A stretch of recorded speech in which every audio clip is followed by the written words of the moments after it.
much, and in this video I'm going to talk about understanding the meaning of nonlinear plot development as opposed to linear plot development and the importance that it plays. The applicable TEKS or Texas standards are 6C in high school and 7C in middle school. The applicable Common Core standards are RL1 and RI1. Students and teachers sometimes have difficulty understanding the difference between nonlinear and linear plot development. Before addressing the applicable state standards, it is necessary to fully understand both. In order to clarify things, I want to start by defining each. When authors use linear narratives, the order in which events are portrayed corresponds to the order in which they occur. Stories using this narrative structure will have a clear beginning, middle, and end. In contrast to linear narratives, nonlinear narratives are those in which the author has chosen to jump around in time, and the order in which events are portrayed does not correspond to the order in which things happened. Some common techniques include flashback, dream sequence, subplots, foreshadowing, and parallel plots. To help students have a better understanding, I'm going to give you an example of each. The stories that I'm going to use include Skin by Ronald Dahl, Test by Theodore L. Thomas, Hey, You Down There by Harold Rosseth, Edward Mills and George Benton, A Tale by Mark Twain. If you'd like a copy of the text examples to follow along with my analysis, pause this video and download them from my website, authorspurposeexpert.com. Rather than me reading the stories to you, please take a few minutes to read the stories if you haven't so that you can follow along as I discuss them. I'm going to start by using the story Skin by Ronald Dahl to talk about flashback. Flashbacks interrupt the chronological order of the main narrative to take a reader back in time to the past events in a character's life. The story begins with a down-on-his-luck man, Drioli, passing by a picture gallery and recognizing the paintings of an old acquaintance. The acquaintance, Khayyam Soutine, had become famous before his death. As Drioli looks at the paintings, he remembers his encounter with Soutine. This creates a flashback in the story in which the reader is taken back to a particular night when Soutine paints and then tattoos a magnificent picture of Drioli's wife on his back. The author describes it by saying, "Good God," he cried. It was a startling sight. The whole of his back was a blaze of color, gold and green and blue and black and red. The tattoo was applied so heavily it looked almost like an impasto. The portrait was quite alive. It contained so much characteristic of Soutine's other works. It's tremendous. The story progresses from that night, revealing to the reader the reasons for the loss of Drioli's wife and his business, eventually bringing the reader back to the present at the picture gallery.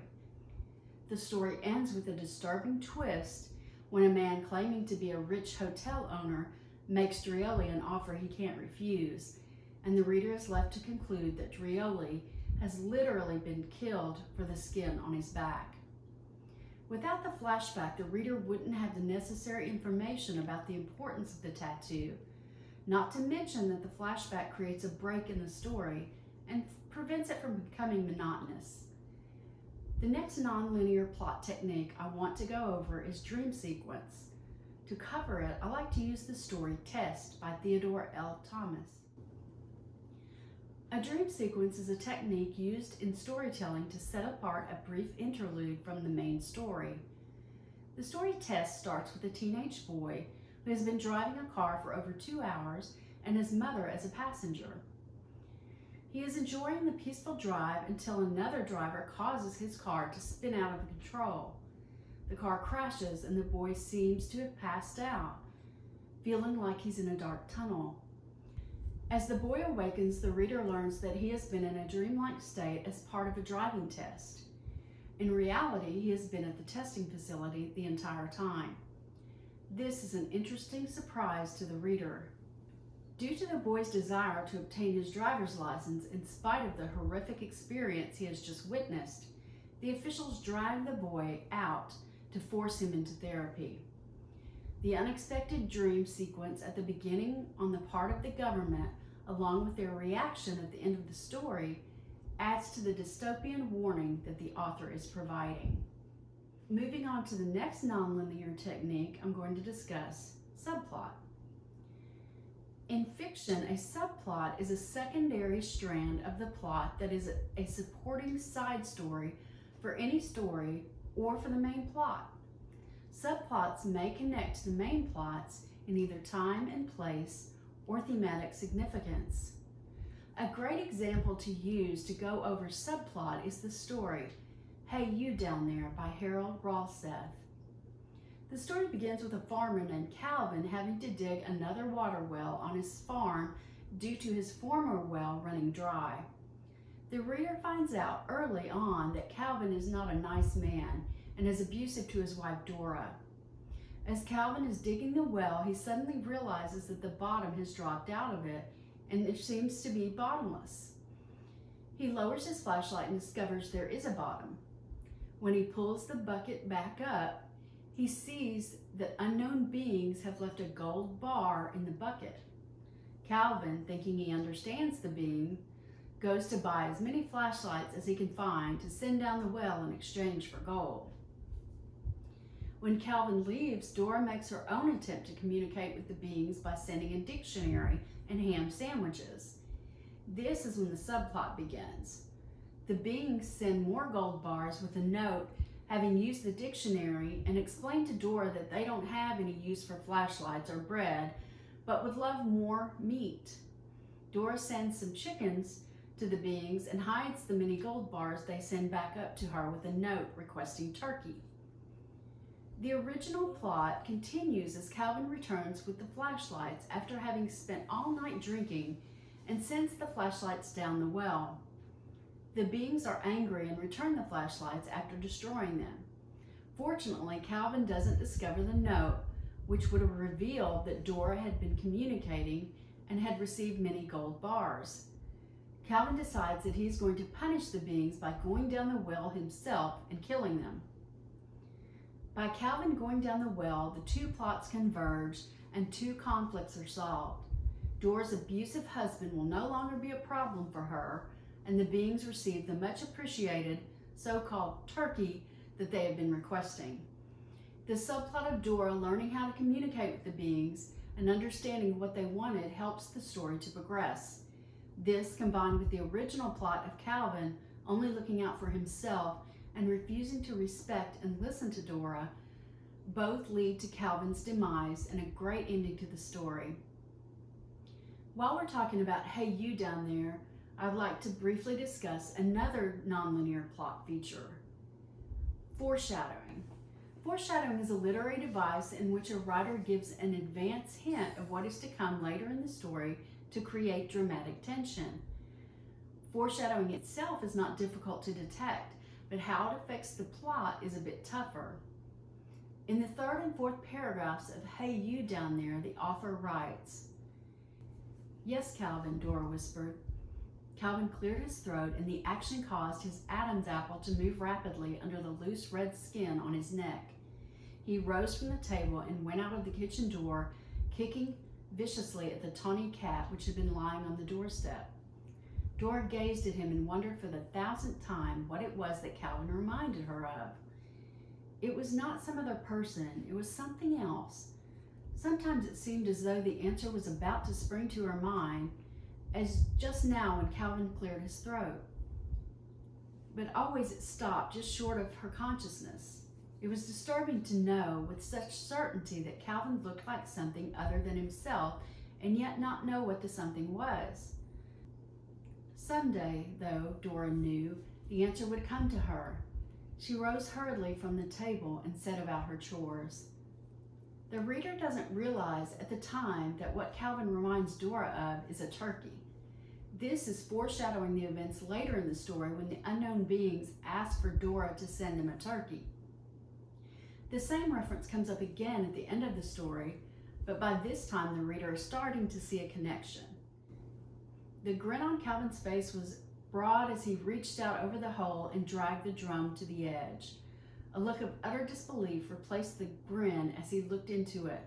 His Adam's apple seemed to vibrate under the red-skinned throat, and once again part of Dora's mind tried to recall what it was that Calvin reminded her of. Calvin was making flat bawling sounds like a lost calf. The second hint from the author adds suspense as to what is actually going to happen to Calvin. The fact that Calvin looks and acts like a turkey has a direct bearing on the conclusion of the story, so the author's initial foreshadowing creates a slight pause in the plot and adds intrigue as it progresses. The final nonlinear technique is parallel plot.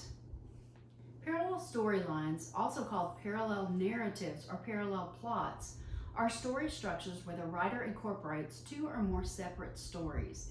They're usually linked by a common character, event, or theme. A great example of parallel plot comes from Edward Mills and George Benton, A Tale by Mark Twain. Twain begins the story by revealing that the two boys were orphan babies adopted by a couple who loved them very much.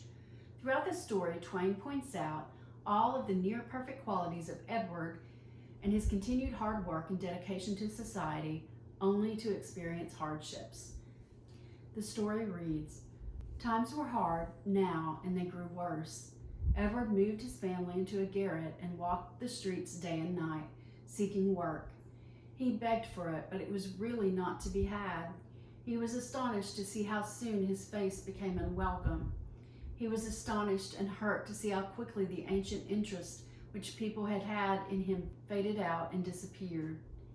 Still, he must get work, so he swallowed his chagrin and toiled on in search of it.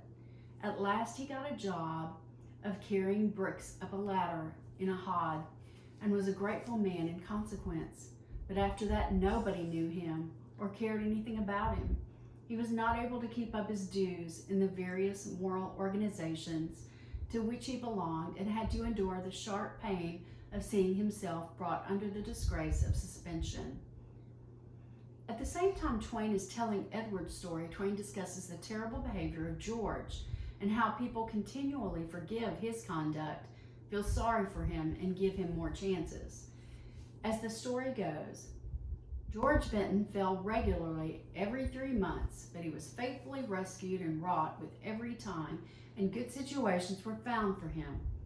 Finally, he was taken around the country lecturing as a reformed drunkard, and he had great houses and did an immense amount of good. He was so popular at home and so trusted during his sober intervals that he was enabled to use the name of the principal citizen and get a large sum of money at the bank. A mighty pressure was brought to bear to save him from the consequences of his forgery, and it was partially successful. He was sent up for only 2 years.